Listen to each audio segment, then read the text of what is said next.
Bugun mana Ufa Vladivostok bo'ylab sayohatimiz 24-kuni va finish Vladivostokka yetib keldik. Ana Amurskiy zaliv, Yaponskiy more, Vladivostok deb yozsalaring, mana mana shu narsa chiqadi. Mana ko'rib turgan mana shu most.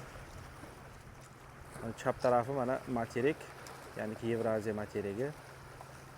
Va o'ng taraf Ruskiy ostrov. Mana shu most ikkalasini birlashtirib turadi. Vladivostok deb yozsalaring YouTube'ga faqat mana shu joylar chiqadi.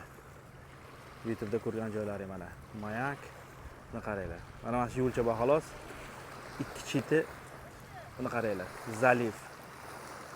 Mana shu yo'l bor xolos. Endi Mayakka qarab boramiz.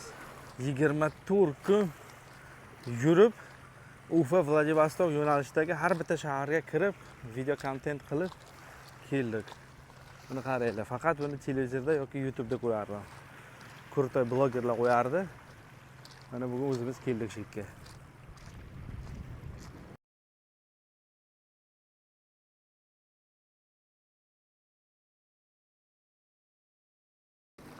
Добро пожаловать во Владивосток.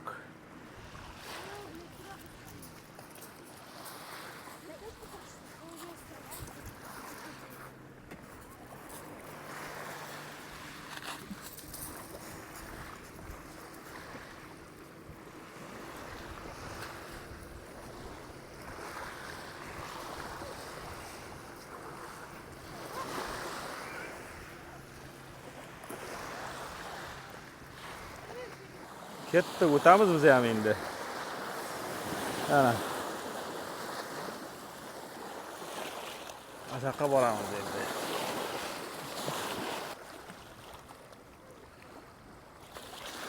Ana shu Mayakni ko'rish uchun buni qaranglar. Shuncha odam kelyapti. Mana patinkalarni qo'lga olganmiz.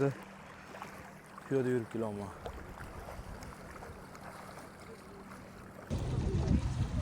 Та самая, здесь вот